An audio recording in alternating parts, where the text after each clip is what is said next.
दोस्तों मेरे चैनल को सब्सक्राइब करें और बेल आइकन का बटन दबाना मत भूलें।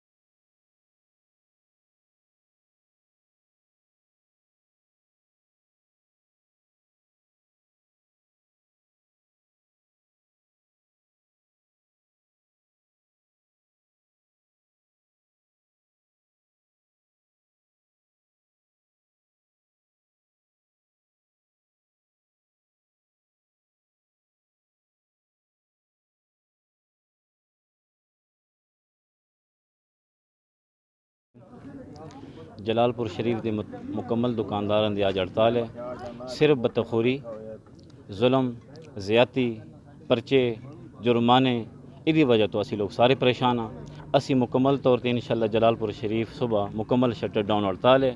अगर साड़ा मुतालबा ना मानिया गया असी मुकम्मल शटर डाउन दा मज़ीद ऐलान वधावांगे इंशाअल्लाह।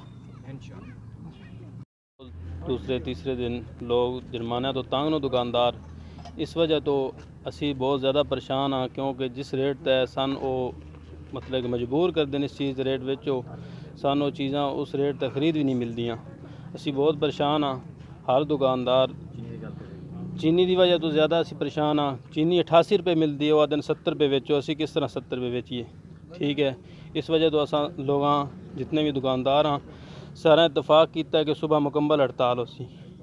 ठीक मेन अड्डे ते शॉप है तो अज मैं जुर्माना है 2000 मास्क ना पाने की वजह तो जो 2000 जुर्माना है बहुत ज़्यादा है तो और मास्क नहीं पाया तो वार्निंग दी जानी चाहिए तो उन्होंने 2000 जुर्माना किया। 2000 जो एक छोटे दुकानदार वास्ते बहुत ज़्यादा है तो तां वास्ते साड़ा एहतजाज है कि वज़ीर आला पंजाब नाल कि वो इसका नोटिस लैन तो तां वास्ते जुर्माने कम